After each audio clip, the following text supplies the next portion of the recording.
Welcome to Vivaswan Educational Foundation, your gateway to success. Explore classes in UPSC, Defense, WBCS, Combined Course, CAT, CLAT, and many more. Subscribe now for expert guidance and quality education.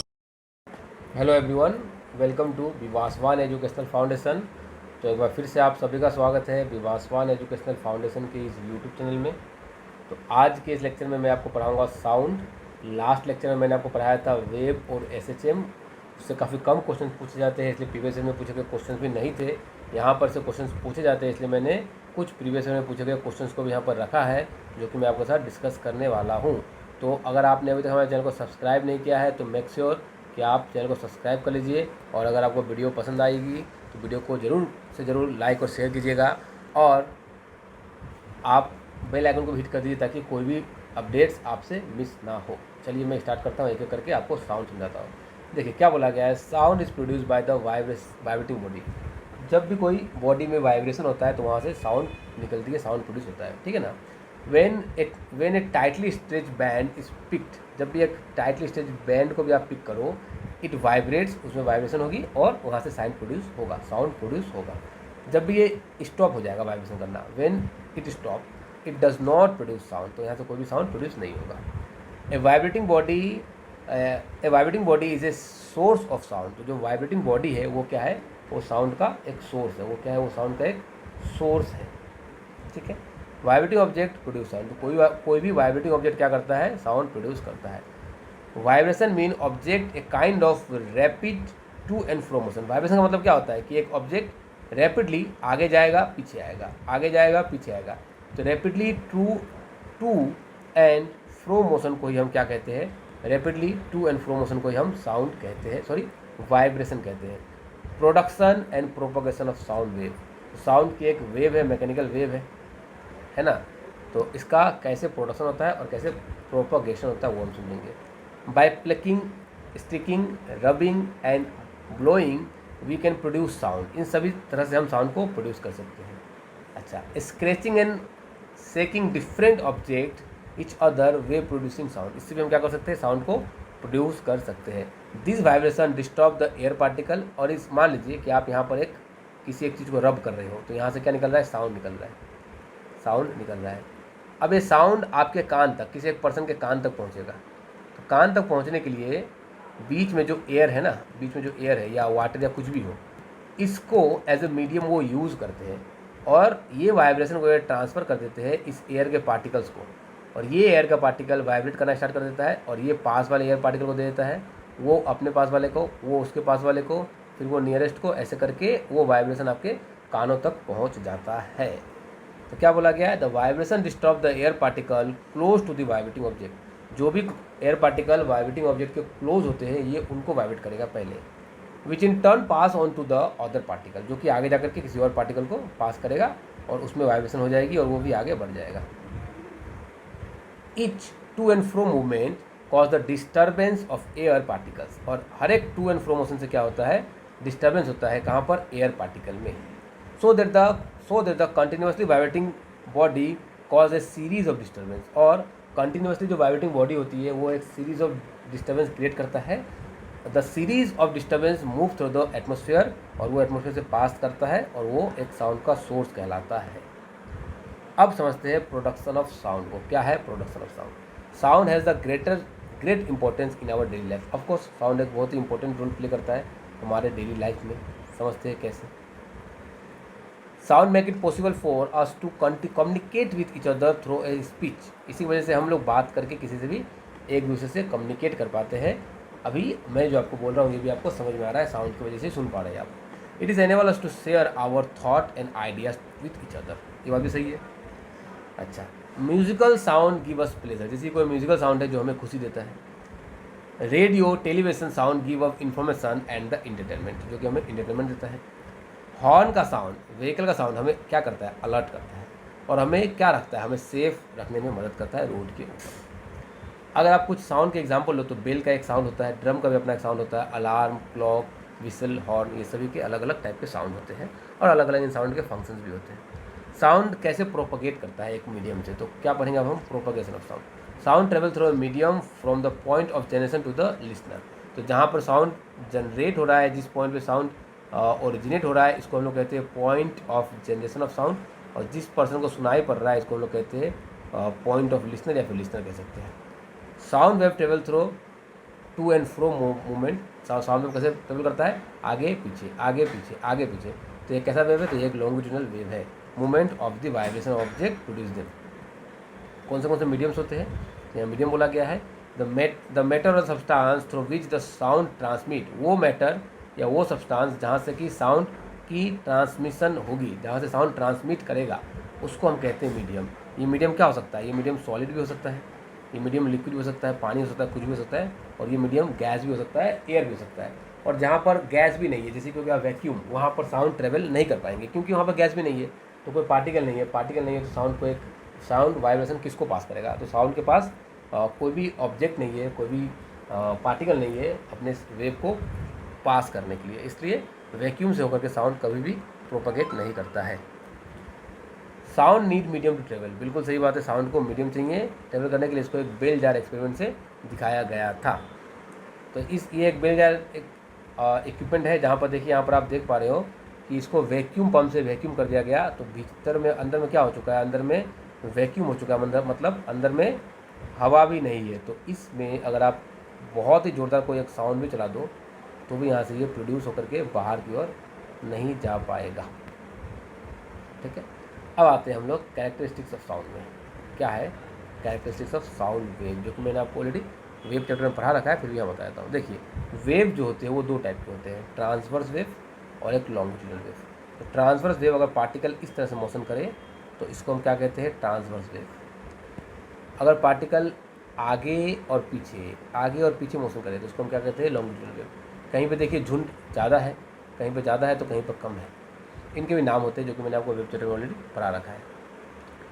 Longitudinal wave क्या होता है, देखिए, if the particle of the medium vibrate in a direction parallel और the along the direction of propagation of wave, इसको हम क्या कहते हैं, लॉन्गिट्यूडनल वेव। मतलब अगर direction of propagation of wave इस तरह है तो जो पार्टिकल है वो भी आगे और पीछे ही जाएगा, ऐसे ही वाइब्रेट करेगा। तो वो वेव दिखने में कैसा होगा, कुछ ऐसा होगा, कहीं पर बहुत घना होगा तो कहीं पर थोड़ा कम होगा, ऐसा वो वेव दिखने में होगा। और ये sound wave is a mechanical longitudinal wave. Sound is a mechanical longitudinal wave. यहाँ से क्वेश्चन पूछे जाते हैं। देखिए, यहाँ पर लॉन्गिट्यूडनल वेव का डायग्राम दिया है। जहाँ पर घना होगा, मैंने बोला पार्टिकल्स ज़्यादा होंगे, प्रेशर ज़्यादा होगा, उस पॉइंट को बोलेंगे कंप्रेशन। जहाँ पर पार्टिकल्स कम होंगे और प्रेशर भी कम होगा, उसको बोलेंगे रेयर फ्रैक्शन। दो कॉन्जिक्यूटिव रेयर फ्रैक्शन, मतलब यहाँ पर एक रेयर फ्रैक्शन और यहाँ पर एक रेयर फ्रैक्शन, तो एक रेयर फ्रैक्शन से दूसरे रेयर फ्रैक्शन की जो लेंथ होती है, जो दूरी होती है, उसे हम कहते हैं वेव लेंथ। उसे हम क्या कहते हैं, वेव लेंथ। या फिर दो कंप्रेशन, ये एक कंप्रेशन है और ये भी एक कंप्रेशन है, तो दो नियरेस्ट कंप्रेशन के बीच की जो दूरी होती है उसको भी हम वेवलेंथ का ही नाम दे देते हैं। तो आप यहाँ पर भी देख पा रहे हो कि एक कंप्रेशन से दूसरे कंप्रेशन, इसके बीच के डिस्टेंस को क्या बोला गया है, वेवलेंथ बोला गया है। This wave is moving in the direction, ये वेव क्या होता है, मूव करता है उसी डायरेक्शन में। ये कंप्रेशन है और ये रेयर फ्रैक्शन है। अगर साउंड इस डायरेक्शन में प्रोपगेट कर रहा है तो जो पार्टिकल्स होंगे वो भी इसी डायरेक्शन में प्रोपगेट करेंगे। कंप्रेशन क्या है, the area of maximum pressure, मैंने बोल दिया आपको। रेयर फ्रैक्शन कहाँ है, वो एरिया जहाँ पर पार्टिकल्स कम होंगे और प्रेशर भी कम होगा। मैंने आपको लॉन्गिट्यूडनल वेव समझा दिया है। क्योंकि साउंड एक लॉन्गिट्यूडनल वेव है तो वहीं से क्वेश्चन भी पूछे जाएंगे, लॉन्गिट्यूडनल वेव से ही तो वहीं से क्वेश्चन भी पूछे जाते हैं। फिर भी मैं आपको ट्रांसवर्स वेव को समझा देता हूँ। ट्रांसवर्स वेव की अगर हम बातें करें तो क्या है, यहाँ पर देखिए ट्रांसवर्स वेव।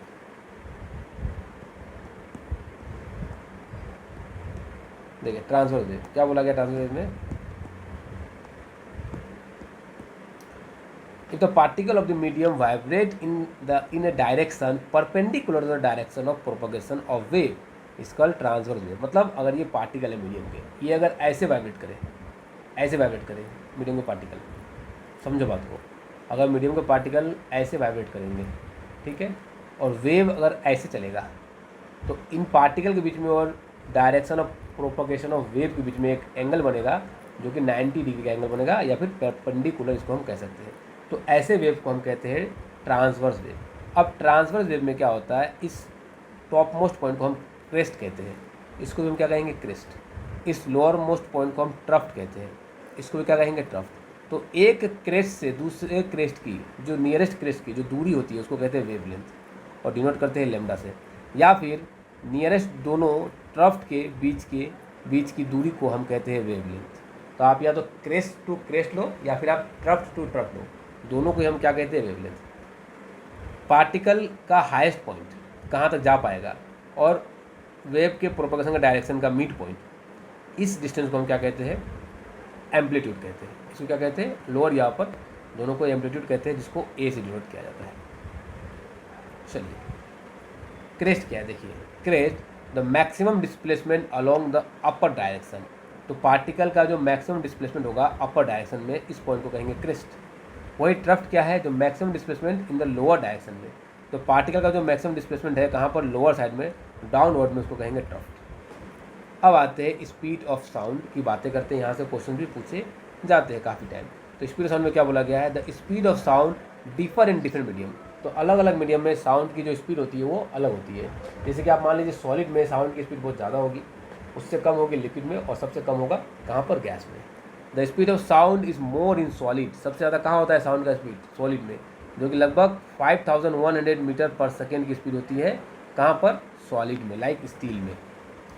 उसके बाद जो लिक्विड है वाटर में या फिर समुद्री वाटर में जिसकी डेंसिटी ज़्यादा होती है, तो अगर डेंसिटी ज़्यादा, आप यहाँ मानो कि नॉर्मल रिवर वाटर और सी वाटर में किस वाटर की डेंसिटी ज़्यादा होती है, तो आप कहोगे कि सी वाटर की डेंसिटी ज़्यादा होती है, तो वहाँ पर साउंड का स्पीड भी ज़्यादा होगा। तो speed of sound in normal water is 1450 metre per second and speed of sound in sea water is 1531 metre per second. Air में सबसे कम होगा जो कि 330 मीटर पर सेकेंड। अब आते हैं कुछ फिनोमेना में जिसमें हम बातें करेंगे रिफ्लेक्शन ऑफ साउंड और रिफ्लेक्शन वगैरह वगैरह। रिफ्लेक्शन ऑफ साउंड को समझते हैं, और मैं आपको बता दूं कि इस चैप्टर में काफ़ी कॉन्सेप्ट्स है। उसको बताने के बाद मैं आपको इस चैप्टर के सभी क्वेश्चंस को मैंने एक जगह पर रखा है, इसको मैं आपको सॉल्व करवाऊंगा। तो आप वीडियो में लास्ट तक बने रहे तो आपको बहुत कुछ सीखने को ज़रूर मिलेगा। चलिए स्टार्ट करता हूँ, आपको चीज़ों को और क्लियर करवाता हूँ। कहाँ गया, स्पीड ऑफ साउंड हमने कर रखा है। अब पढ़ेंगे reflection of sound. Reflection of sound मतलब किसी एक पॉइंट, किसी एक हार्ड पॉइंट से जाकर के साउंड वेव का टकरा के वापस आना, इसको हम क्या कहते हैं, रिफ्लेक्शन ऑफ साउंड कहते हैं। किसी एक हार्ड पॉइंट पे जाके साउंड वेव का टकरा के वापस आने को क्या कहते हैं, रिफ्लेक्शन ऑफ साउंड कहते हैं। और इसी वजह से हमें इको भी सुनाई देता है। The sound wave produce by us bounce back और रिफ्लेक्टेड फ्रॉम द फॉरेस्ट और द माउंटेन और the building and come to our ears, इसको क्या कहते हैं, इको। तो हमारे कानों तक किसी एक माउंटेन से, बिल्डिंग से, जंगलों से टकरा के आने को हम क्या कहते हैं, echo. For example the sound utter by a person may be heard 2 or 3 time after the reflection from an object. तो किसी एक ऑब्जेक्ट से टकराने के बाद किसी एक इंसान के द्वारा प्रोड्यूस किया गया साउंड बार बार सुनाई पड़ सकता है, सुनाई दे सकता है रिफ्लेक्शन के कारण। For hearing echo the barrier reflecting sound should be 17 metre. तो इको सुनने के लिए आपको जो मिनिमम डिस्टेंस की रिक्वायर होगी, मिनिमम डिस्टेंस का रिक्वायरमेंट होगा वो 17 मीटर होगा। The sensation of sound persist in our ear from 1/10 of the sound. तो क्या बोला जा रहा है कि अगर कोई भी 1/10 ऑफ सेकेंड बोला गया है, अगर कोई भी साउंड 1/10 मतलब 0.1 सेकेंड के अंदर, मतलब 0.09 सेकेंड में एक साउंड गया और टकरा वो कान में आ गया, मतलब साउंड को जाके आने में अगर 0.09 सेकेंड लगे तो वो आपको सिंगल साउंड लगेगा। जैसे कि आप अगर छोटे घर में बैठ के कोई बातें कर रहे हो तो छोटे घरों के दीवारों पे भी साउंड टकरा के वापस आ रहा होगा, मगर चूंकि टाइम बहुत कम है तो आपका ब्रेन उसे एनालाइज नहीं कर पाता है। 2 साउंड में आपका ब्रेन समझता है कि ये एक ही साउंड है, तो हमें इको सुनाई नहीं देता है। जैसे कि मैं एग्जांपल के लिए आपको अगर समझाऊँ, यहाँ पर मैं एक ब्लैंक पेज लेकर के समझाता हूँ आपको, इको को अच्छे समझाता हूँ। इको को एक ब्लैंक पेज लेकर के आपको इको को अच्छे समझाता हूँ। देखिए क्या बोला गया इको में।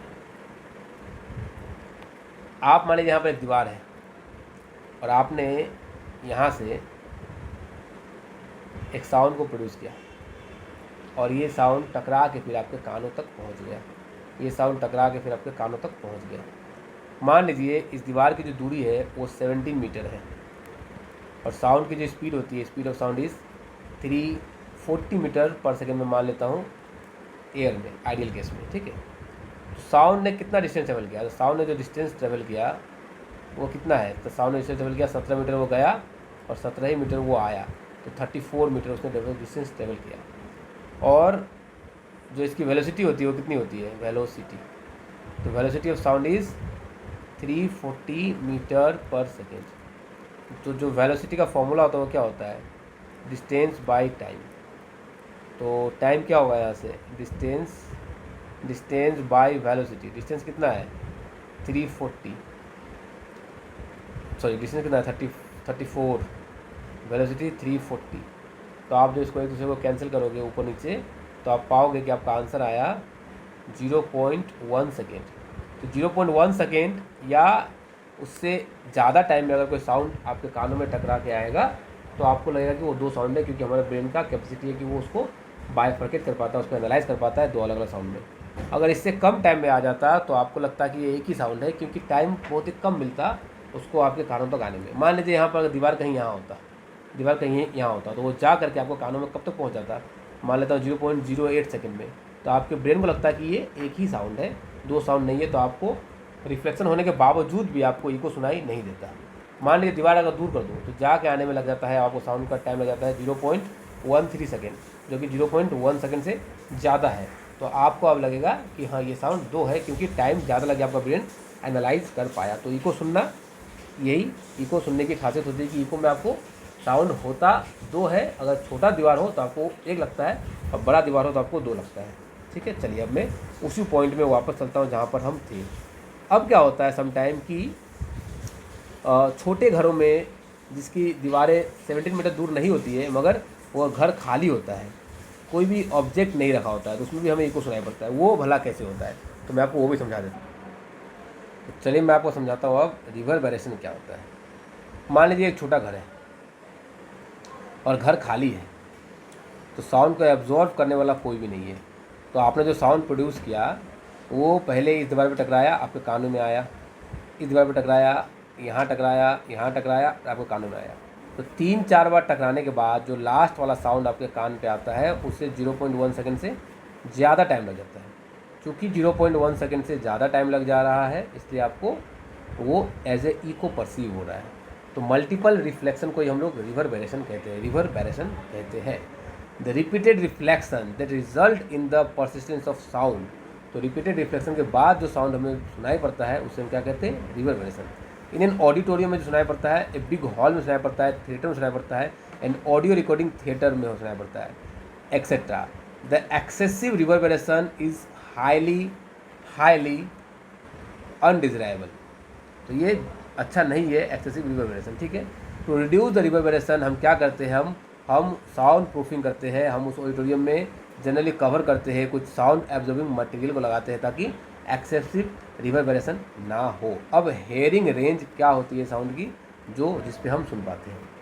तो देखिए ऑडिबल एंड इनऑडिबल साउंड क्या होता है। ऑडिबल साउंड वो साउंड जो हम हमारे कान से, ह्यूमन ईयर से सुन पाए, जैसे कि जिस साउंड की फ्रीक्वेंसी 20 हर्ट्ज से 20,000 हर्ट्ज के बीच होगी, उस साउंड को हमारा कान, ह्यूमन ईयर सुन पाएगा।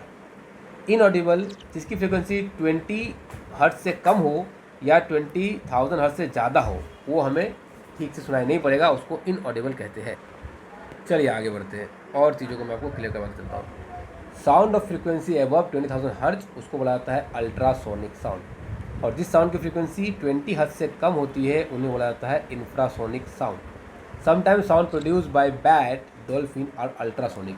तो डॉल्फिन का द्वारा प्रोड्यूस किया गया साउंड और बैट के द्वारा प्रोड्यूस किया गया साउंड बहुत ज़्यादा फ्रीक्वेंसी होता है, इसलिए हमें वो ठीक से सुनाई नहीं पड़ता है, उसको हम लोग अल्ट्रासोनिक साउंड भी बोलते हैं। Sometime sound detect by cows, elephant and are infrasonic. तो काउ और एलिफेंट इंफ्रासोनिक साउंड को भी समटाइम डिटेक्ट कर लेते हैं। We can not hear ultrasonic and infrasonic sound, but certain animal can produce and detect ultrasonic and infrasonic sound. ये तो आपको पता ही होगा। अब क्या बोला गया, Audible range of sound in hertz for human and certain animal के लिए। ह्यूमन के लिए 20 से 20 किलो हर्ट्ज तक या 20,000 तक, एलिफेंट के लिए ये दिया गया है। आप इन सभी को रीड करोगे तो आपको आसानी से समझ में आ जाएगा। चलिए अब बोला जाएगा नॉइज़ क्या होता है, मैं आपको वो समझाता हूँ नॉइज़ क्या होता है। देखिए नॉइज़ द अनप्लेजेंट साउंड को क्या बोला जाता है, नॉइज़। अनप्लेजेंट साउंड को ही नॉइज़ बोला जाता है, जैसे कि हॉर्न, बस के हॉर्न वगैरह ये सब। म्यूज़िक क्या होता है, musical sound is one which is pleasing to our ear, जो हमें सुनने में मज़ा आता है वो क्या है, म्यूजिकल साउंड है। ठीक है, चलिए नॉइज़ पॉल्यूशन की बातें करें, the unwanted sound from any source that cause the discomfortable of any kind is called noise pollution. जो हमें डिसकम्फर्ट करे वो क्या है, नॉइज़ पॉल्यूशन है। Human harmful effect of noise pollution, sudden high noise level can damage the eardrum, हमारे कान के अंदर जो कान का पर्दा या ईयर ड्रम होता है उसको भी डैमेज कर सकता है। The presence of excessive noise in the surrounding में cause the health related problems को भी, ये हमें हमारे हेल्थ रिलेटेड प्रॉब्लम को कॉज कर सकता है। ऑल्सो डिस्टर्ब स्लीप को, हमारे स्लीप को डिस्टर्ब कर सकता है, हमारे स्ट्रेस को इंक्रीज कर सकता है, सर में दर्द हो सकता है इसके कारण, that can lead to nervous tension आ सकता है, और बीपी भी इसके वजह से बढ़ सकता है। किसकी वजह से, नॉइज़ पॉल्यूशन की वजह से। ये कुछ इफेक्ट ऑफ नॉइज़ पॉल्यूशन है। चलिए मैं उसको बताता हूँ आपको कि क्या है वो effect of noise pollution. The noise pollution have many harmful effect on the physiological and psychological health of human being. क्या क्या है ये, the noise effect, the effect of noise pollution on the health include hypertension हो सकता है, high blood pressure, annoyance, high stress level, aggressiveness, aggression, hair loss, है ना, टैनिटस, sleep disturbance, ये सब नॉइज़ पॉल्यूशन की वजह से हो सकते हैं। ठीक है, यहाँ क्या बोला गया, TV and musical instrument should भी प्ले लो साउंड में करना चाहिए। ये सब आपके उतना काम करना है, आप इसको खुद भी देख सकोगे, जो काम का है मैं आपको वो पढ़ाते चलता हूँ। एप्लीकेशन ऑफ अल्ट्रासाउंड, अल्ट्रासाउंड का क्या एप्लीकेशन है, मतलब बिलो जो 20 हर्ट्ज साउंड थे उनका क्या एप्लीकेशन है, below 20 hertz. Ultrasound are high frequency, sorry ultra है ये, मतलब हाई होगा, ऑफकोर्स हाई फ्रिक्वेंसी मतलब एबव 20 किलो हर्ट्ज या फिर 20 हर्ट्ज आप बोल सकते हो, 20,000 हर्ट्ज बोल सकते हो। Above the ultrasonic, the ultrasound high frequency ultrasound are able to travel through well defined path even the presence of obstacle, अगर ऑब्स्टेकल होगा फिर भी अल्ट्रासाउंड वहाँ से उसको भेद के जा पाते हैं।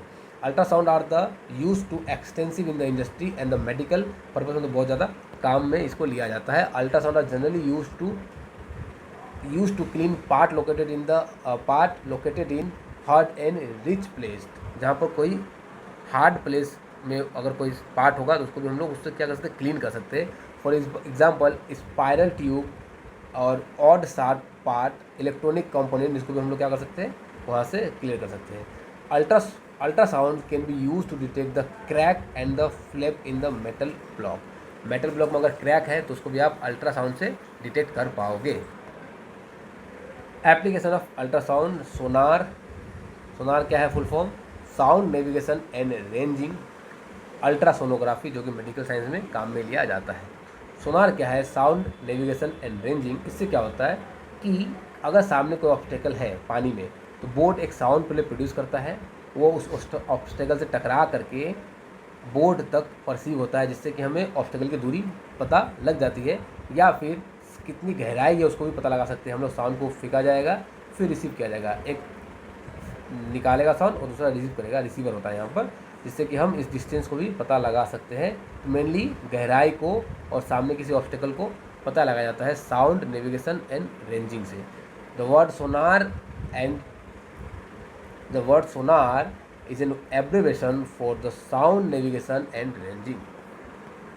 क्या बोला गया है, सोनार कंसिस्ट ऑफ ट्रांसमिटेड डिटेक्टर, सोनार के पास एक ट्रांसमीटर होता है और एक डिटेक्टर होता है, जिससे कि वो साउंड को डिटेक्ट कर लेता है और डिस्प्ले में साउंड को दिखाता है, दूरी को दिखाता है कितना दूरी पे कोई भी एक ऑब्जेक्ट है।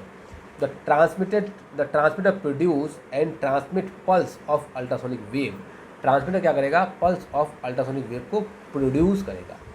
This wave travel through water and after striking the under water object such as sea bed और सोल, किसी भी एक ऑब्जेक्ट से टकरा के आएगा और रिफ्लेक्ट करके रिसीवर के डिटेक्टर के पास आके डिटेक्ट होगा, रिसीवर के पास आके रिसीव होगा और डिटेक्टर उसे डिटेक्ट करेगा। नेक्स्ट पॉइंट पे क्या बोला गया है देखिए, the detector convert the ultrasonic wave into the electrical signal are appropriately interrupted, और वो डिटेक्टर क्या करेगा, अल्ट्रासोनिक वेव को इलेक्ट्रिकल सिग्नल में कन्वर्ट करेगा। अब इको क्या होता है, मैंने क्या बताया आपको कि इको सुनने के लिए जो दूरी होनी चाहिए वो क्या होनी चाहिए, इको सुनने के लिए जो दूरी होनी चाहिए वो होनी चाहिए 17 मीटर। तो v इंटू टी बाई 2 अगर आप करोगे तो जो कि 17 metre is minimum distance to heard echo. अच्छा, क्या बोला गया है, सेट ए टाइम इंटरवल, ये आपको करने के लिए बोला गया, जो कि मैंने आपको बता दिया। मैंने आपको ब्लैंक पेज में जो बताया वही यहाँ पर लिखा गया है। यहाँ पर देखिए एक क्वेश्चन दिया गया है, let us assume that the time interval between the transmitter pulse and the reflector pulse is 3 second. तो ट्रांसमिट करके रिसीव करने में जो टाइम का डिफरेंस आया है वो आया है कितना, 3 second. And the speed of sound in water is 1400 metre per second. 1440 metre per second जो है वो speed of sound in water है। चलिए ये बातें दी गई है। क्या बोला गया next, the distance of the object. तो डिस्टेंस कैसे पता लगाते हैं हम, देखिए डिस्टेंस को पता लगाने के लिए आपको फॉर्मूला याद होगा, वेलोसिटी क्या होता है, डिस्टेंस बाय टाइम। तो डिस्टेंस क्या होगा वेलोसिटी इंटू टाइम। तो आप वेलोसिटी के यहाँ पुट करो 1440 इंटू 3, तो ये क्या हो जाएगा, लगभग 1440 इंटू 3 हमको मल्टीप्लाई करना होगा। चलिए मल्टीप्लाई करके लिखता हूँ यहाँ पर 3 इंटू 0 0, 3 इंटू 4 2, कैरी 1, फिर से 2 1 3, carry 1, 3 1 3 1 4 4 3 2 0 is the distance of the object और द ऑब्स्टेकल, या कुछ भी हो, या फिर आप पानी के नीचे की बात करो तो नीचे में अगर कोई तल है तो भी, गहराई भी आप बोल सकते हो। This method is called echo ranging. इस मेथड को क्या कहते हैं हम लोग, इको रेंजिंग कहते हैं। It is use to determine the depth of the sea and locate under water hills को भी पता लगा सकते हो आप, सब मरीन है कि नहीं उसको पता लगा सकते हो, आइसबर्ग है कि नहीं, या कोई डूबा हुआ जहाज है कि नहीं उसको भी आप पता लगा सकते हो इस मेथड से। अल्ट्रासोनोग्राफी क्या होता है, जो कि मेडिकल साइंस में काम में लिया जाता है। Ultrasonic wave can be use to visualize the inner organ of human body. Human body के अंदर के ऑर्गन्स को देखने के लिए हम लोग अल्ट्रासोनिक वेव को काम में लेते हैं। Pulse of ultrasonic wave are pass through the part of the body which get reflected by organ. कुछ पार्ट से वो होकर के गुजरता है और ऑर्गन से रिफ्लेक्ट होकर के बाहर आता है, उसको हम एक फोटो इमेज बना लेते हैं। When the cerebral pulse are sent and received, it is possible to build a picture. जब cerebral pulse भेजा जाएगा और रिसीव किया जाएगा तो पॉसिबल हो जाता है कि हम एक पिक्चर को बिल्ड कर पाए, ठीक है। Reflecting the wave pulse, this is called ultrasonography, और इसी को हम क्या कहते हैं, अल्ट्रासोनोग्राफी कहते हैं। It is use to visualize different organ. इसको हम क्यों काम में लेते हैं, अलग अलग ऑर्गन को देखने के लिए, स्पेशली द ह्यूमन फिटस को देखने के लिए, मदर के बॉडी के अंदर, inside the uterus before the baby born, ठीक है। Doctor can make out the condition of the baby looking the ultrasound sonographic image को देख करके डॉक्टर बेबी के कंडीशन को पता लगा लेते हैं। उसके लिए पढ़ाई करनी पड़ती है और वो समझ जाते हैं कि इस बेबी का कंडीशन क्या है। A picture of medical professional carrying out a ultrasonic scan and image of the baby in a uterus is shown below. यहाँ पर एक दिखाया गया है कि किस तरह से एक बेबी का यहाँ पर एक इमेज है जो कि अल्ट्रासोनोग्राफी से दिखाया गया है। डॉपलर इफेक्ट क्या है, डॉपलर इफेक्ट को मैं आपको समझाता हूँ। चलिए अब बातें करते हैं डॉपलर इफेक्ट की। क्या बोला गया है डॉपलर इफेक्ट में, समझिए इसको। The phenomenon of the apparent change in the frequency of source due to the relative motion of the object, relative motion between the source is called Doppler effect. क्या बोला गया है कि देखिए जो अपेरेंट जो फ्रीक्वेंसी है वो आपको एक्चुअल से थोड़ा सा कुछ और अपेयर होगा, उसको कहते हैं अपेरेंट फ्रीक्वेंसी। मान लीजिए एक ऑब्जेक्ट है, अभी ये रुका हुआ है, ये साउंड प्रोड्यूस करता है कितना, 300 फ्रीक्वेंसी, 300 हर्ट्ज की, 300 हर्ट्ज वाली फ्रीक्वेंसी का ये साउंड प्रोड्यूस करता है। अब अगर इस ऑब्जेक्ट को आप एक बस में बांध दो और इस बस को दौड़ा दो एक अलग स्पीड से 40 मीटर पर सेकेंड से, अब जो फ्रीक्वेंसी होगी वो फ्रीक्वेंसी आपको 300 अपेयर नहीं होगी, उससे कम या उससे ज़्यादा अपेयर होगी, वो डिपेंड करता है अलग अलग कंडीशन पे, मगर आपको वो 300 फ्रीक्वेंसी ऑब्जर्व नहीं होगी। तो अपेरेंट फ्रीक्वेंसी जो एक्चुअल फ्रीक्वेंसी से कुछ और होता है, जो कि रिलेटिव मोशन ऑफ सोर्स और रिलेटिव मोशन ऑफ लिसनर के वजह से चेंज होता है।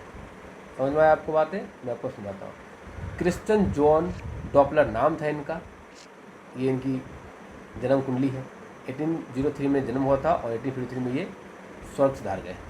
1842 में इन्होंने क्या करा, डॉपलर पब्लिश द पेपर, जिसमें क्या, concerning the colour light and the double star, ठीक है, which contain his first statement describe the Doppler effect को, जिससे इन्होंने डॉपलर इफेक्ट को डिस्क्राइब किया। He theorized that since the pitch of sound from from a moving source vary from the stationary object. जो sound की जो pitch होती है मूविंग सोर्स वाले साउंड और रुका हुआ सोर्स वाला साउंड, इन दोनों के बीच में कुछ डिफरेंस होगा। The colour of the height, the colour at the height from the star should alter according to the star's velocity relative to the earth. मतलब कि जो स्टार का जो ये लाइट है ना, तो स्टार का जो कलर होता है और जो लाइट होता है वो अर्थ से कुछ और ही अपेयर होता है हमें, और हाइट भी उसकी या फिर लाइट उसकी हमें अलग अलग मीडियम से होकर के आती है, इसलिए हमें कुछ और ही अपेयर होता है। वैसे ही साउंड में भी थोड़े से चेंजेस आते हैं स्पीड के वजह से। यूज़ ऑफ डॉपलर इफेक्ट, जो साउंड में जो चेंजेस आएंगे तो पक्का, अगर आपने मान लीजिए आप तो चल रहे थे ना, तो आपने अगर यहाँ से कोई साउंड छोड़ा और वो साउंड टकरा के आपके पास आया, तो अब आपको साउंड का जो फ्रीक्वेंसी है वो तो कुछ और लगेगा, एक्चुअल फ्रीक्वेंसी आपको नहीं लगेगा। क्यों? क्योंकि आप तो कुछ वेलोसिटी में हो। तो अब आपको डॉपलर इफेक्ट को काम में लेना पड़ेगा।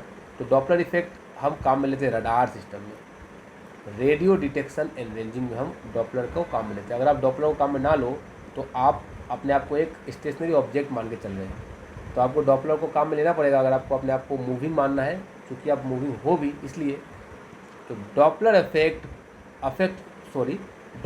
Principal is the use in radar to determine the velocity and the movement of this submarine and aircraft. हम लोग उसके वेलोसिटी को डिटरमाइन करने के लिए हम इसको भी काम में लेते हैं। The Doppler effect shift of radar wave are used in airports to find the height, speed and distance of approaching aircraft. जो एयरपोर्ट्स में जो भी अप्रोचिंग एयरक्राफ्ट आ रहे होते हैं उसको डॉपलर इफेक्ट से हम पता लगाते हैं, उसके स्पीड को, उसके हाइट को। बैट भी क्या करते हैं, bat send out and receive ultrasonic wave reflected by the prey and obstacle को, ऐसे करके वो वेव बैट पहचानते हैं। Bat detect the location, distance and movement of the prey by the Doppler shift. Doppler shift से वो इन सभी को काम में लेते हैं। आपको डॉपलर इफेक्ट से एग्जाम्पल के तौर पे क्वेश्चन पूछे जा सकते हैं। चलिए यहाँ पर आपके सामने कुछ क्वेश्चन आ चुका है। ये क्वेश्चन NDA 2014 में पूछा गया था। क्या बोला जा रहा है इस क्वेश्चन में, देखिए। Sound wave are similar to the wave, यहाँ पर कुछ ऑप्शन दिए गए हैं, आपको सही आंसर यहाँ से ढूंढ के निकालना है। तो क्या बोला गया है, ऑप्शन ए लेज़र लाइट। तो देखिए लाइट वेव होता है ट्रांसवर्स वेव और साउंड होता है लॉन्गिट्यूडनल वेव, तो ये दोनों तो सेम नहीं होगा। Generate in a stretch wire by hitting and picking the wire. मान लीजिए वायर है, आपने इसको यहाँ पर हिट किया तो ये अप डाउन करेगा, वाइब्रेशन करेगा, और साउंड एक लॉन्गिट्यूडनल वेव है, तो ये भी इसके साथ सिमिलर नहीं होगा। ऑप्शन बी भी नहीं होगा आंसर हमारा। Generate in a pipe fill with air by moving the piston attach to the pipe ups and down. मान लो आप यहाँ पर एक पाइप है और इसके अंदर एक पिस्टन लगा हुआ है, इसके अंदर एक पिस्टन लगा हुआ है, और ये पिस्टन अप्स एंड डाउन कर रहा है, ऊपर जा रहा है और नीचे आ रहा है। हाँ, ये हो सकता है, अप्स एंड डाउन कर रहा है। Generate by mobile phone wave tower, नहीं, मोबाइल फोन टावर भी क्या है, ट्रांसवर्स वेव ही है, तो ये भी नहीं होगा। तो हमारा आंसर क्या होगा, हमारा आंसर हो जाएगा ऑप्शन सी। ठीक है, चलिए आगे बढ़ता हूँ। नेक्स्ट क्वेश्चन क्या बोला गया है, the sound wave has the frequency 2 kHz and the wavelength 35 centimetre. If your observer is 1.4 kilometre away from the source, after what time interval could the observer heard the sound. तो कितने time के बाद observer को sound सुनाई पड़ेगा। तो देखिए हम क्या जानते हैं कि वेलोसिटी का फॉर्मूला क्या होता है, तो वेलोसिटी होता है डिस्टेंस बाय टाइम, मगर हमसे पूछा गया है टाइम पूछा गया है, तो मैं टाइम क्या हो जाएगा, डिस्टेंस बाय वेलोसिटी। यहाँ पर हमारे पास डिस्टेंस तो है 1.4 किलोमीटर, मगर हमारे पास वेलोसिटी नहीं है, और वेलोसिटी निकालने के लिए हमें ये दोनों कंटेंट दिए गए हैं जिससे हम की वेलोसिटी निकाल पाएंगे। तो ये क्या है, फ्रीक्वेंसी, ये क्या है फ्रीक्वेंसी, और ये क्या है, ये है वेवलेंथ। तो चलिए इस क्वेश्चन को मैं एक ब्लैंक पेज में सॉल्व करता हूँ ताकि आपको क्लियरिटी हो जाए। देखिए वहाँ पर जो फ्रीक्वेंसी है वो कितना था, फ्रीक्वेंसी देखने में जरा कितना था, फ्रीक्वेंसी यहाँ दिया गया है 2 kHz, वेवलेंथ 35 सेंटीमीटर, 1.4 किलोमीटर। तो फ्रीक्वेंसी हमारा दिया गया है, कहाँ गया, फ्रीक्वेंसी इज़ 2 kHz। तो इसको मैं क्या करूँगा, 2000 हर्ट्ज बोल सकता हूँ, 2000 हर्ट्ज बोल सकता हूँ। वेलोसिटी नहीं है, वेवलेंथ दिया गया है 35 सेंटीमीटर। मैं इसको लेकर जाऊँगा कहाँ, मीटर में। तो सेंटीमीटर से मीटर में जाने के लिए मैं क्या करूँगा, 100 से डिवाइड करूँगा, तो ये कितना हो जाएगा, 0.35, तो ये हो गया हमारा वेवलेंथ। और क्या दिया गया था उसमें, तो उसमें दिया गया था डिस्टेंस जो कि 1.4 किलोमीटर। तो मैं इसको ले जाऊंगा मीटर में, तो 1.4 को मैं 1000 से मल्टीप्लाई करूंगा मीटर में जाने के लिए, तो ये हमारा हो जाएगा 1400 मीटर। तो ये गिवन चीज़ें हमें मिल गई।